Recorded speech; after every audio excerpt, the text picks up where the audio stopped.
नन्ही बच्ची और कैद परी। एक दिन नन्ही ज़ैनब अपने बाग में खेल रही थी कि अचानक उसे झाड़ियों के पीछे से हल्की सी रोशनी दिखाई दी।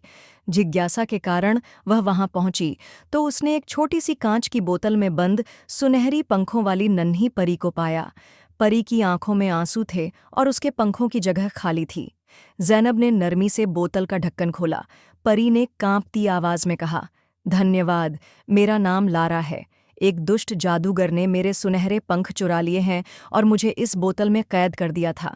अगर मैं अपने पंख वापस नहीं ले सकी तो हमेशा के लिए अपनी जादुई शक्तियां खो दूंगी। ज़ैनब की हरी आंखों में सहानुभूति के आंसू आ गए। चिंता मत करो, मैं तुम्हारी मदद करूंगी, लारा ने बताया। जादूगर ने मेरे पंख अपने किले में कैद कर रखे हैं, जो काले पहाड़ों के उस पार है। लेकिन वहां तक पहुंचना आसान नहीं होगा, हमें कई जादुई प्राणियों का सामना करना पड़ेगा। ज़ैनब ने बहादुरी से कहा, मैं तुम्हारे साथ चलूंगी, चाहे कुछ भी हो। परी ने मुस्कुराकर अपनी जादू की छड़ी घुमाई। अचानक एक सुनहरी रोशनी के साथ उड़ने वाला जादुई कालीन प्रकट हुआ।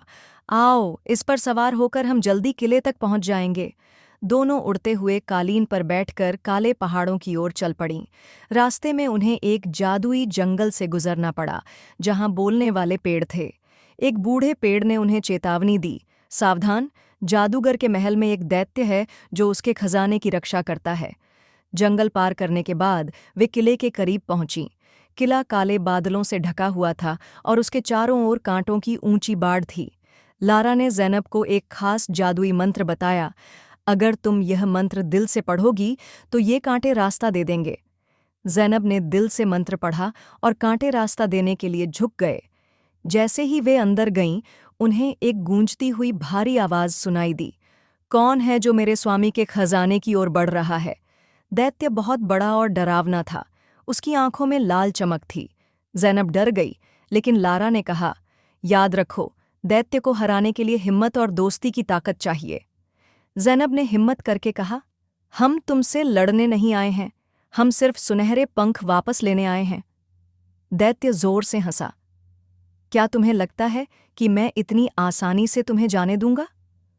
ज़ैनब ने लारा का हाथ थामा और कहा, दोस्ती में बहुत ताकत होती है। जैसे ही उन्होंने एक साथ मंत्र पढ़ा, उनके दिलों से एक रोशनी निकली जो दैत्य के दिल तक पहुंची। दैत्य की आंखों में आंसू आ गए। सदियों से मुझे इस महल में कैद किया गया है, मैं लोगों को डराता था क्योंकि मुझे कभी दोस्ती नहीं मिली, दैत्य ने कहा। ज़ैनब ने मुस्कुराते हुए कहा, अगर तुम हमें लारा के पंख वापस दे दो तो हम तुम्हें अपना दोस्त बना लेंगे और तुम्हें इस किले से आज़ाद कर देंगे। दैत्य खुशी खुशी किले के सबसे ऊंचे कमरे का दरवाज़ा खोलता है, जहां एक सुनहरी डिब्बी में परी के पंख कैद थे। ज़ैनब ने डिब्बी खोली और पंखों को आज़ाद कर दिया। जैसे ही पंख लारा के कंधों से जुड़े, वह चमकने लगी और उसके सुनहरे पंख वापस आ गए। लारा ने खुशी से उड़ान भरी और कहा, धन्यवाद ज़ैनब, तुम्हारी हिम्मत और दोस्ती ने न केवल मेरे पंख वापस दिलाए बल्कि दैत्य को भी आज़ाद कर दिया। दैत्य ने मुस्कुराकर कहा, अब मैं भी इस कगिले की कैद से मुक्त हूँ, अब मैं दुनिया में जाकर अच्छे काम करूँगा।